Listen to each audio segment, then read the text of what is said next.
Hello everybody, welcome to Crafty Soup. My name is Misty, and as I'm doing this voiceover today, I do have the windows open because it's a nice day. Hopefully the background noises are not too bothersome.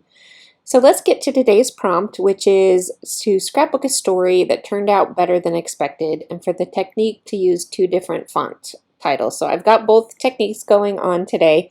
Now this story is about when my husband and I got married. The first place that we lived, we tried renting this little studio apartment, and that's what this photo represents. And I printed it small as a comparison to how small it was versus what we actually ended up getting, which was much better.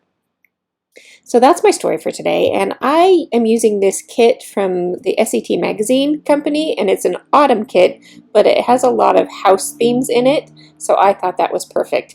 Now, the alphabet in the kit is a gold, and the embellishments in the kit are this kind of orange or coppery, bronzy metallic. So I was trying to find pieces that did not have that bronzy metallic because I did want to use the gold alpha.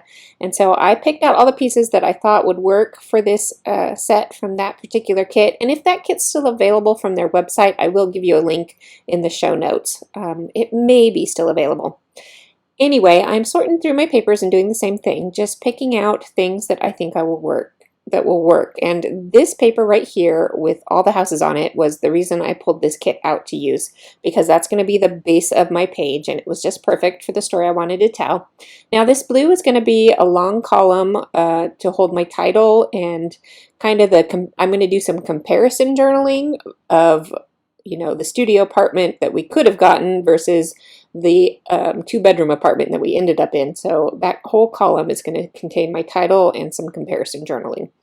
And so I am pulling out this other sheet here that has some icons on it, and this one actually says home, and I wasn't sure if I wanted to use a house in place of the word for the title to read Our First Home Together.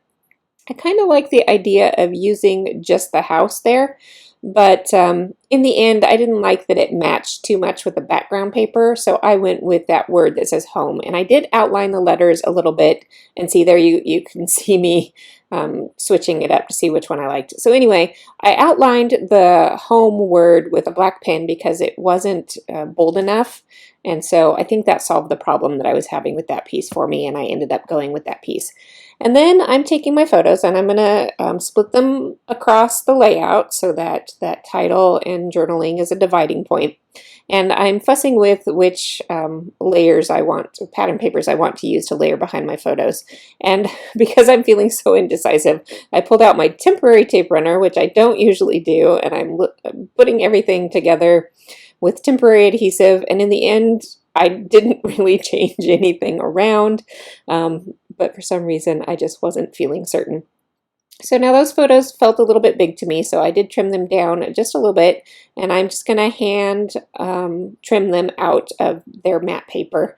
And finding these photos was really interesting because I'd kind of forgotten I had these albums sitting around. And I had no idea I had so many photos of our first apartment together. So that was really kind of a joy to realize that I was even documenting way back then. I had taken photos of every room in the house. So anyway, back to what I'm doing here. I pulled out a kind of a burst circle punch, and I am going to use this letter stamp. This is an old product from Stampin' Up, but I like having this in my stash because I can spell out anything I want. So I am spelling out the one that, and it's eventually going to be on the left here, the one that got away, and then the photos on the right are going to say the one that was better. So that's the basis of my comparison in this whole layout. And I decided to put those little, the rest of that title onto the photo itself because it fit visually better that way and had a little more interest to it. And I just used those same letters from doing my main title. And I had ran out of T's on this, so I just cut apart a tiny bit of the backing paper from these stickers and created a little cross for my T's, and that solved my problem. So that was good to figure out. Now, when I was doing that stamping, I did kind of get some smudges on the edges of my circles. So I placed those circles in locations that would be easy to cover them up with embellishments. And so that's what I'm doing here. I'm going ahead and starting that bit of embellishment in order to cover up those smudges so I don't forget about it, and to start the basis for this embellishment. So I will set those stickers aside and pull them back in a little bit later. And now I am getting to that comparison journaling. So I'm going to follow that journaling down. Oh, nope, not yet. So I did have a lot more to say on this layout. So I pulled out these two journaling cards, and I'm going to add more of the details to this story because it has quite a bit to this story and why we missed the first one and how we got the second one. So I wanted to add that in there.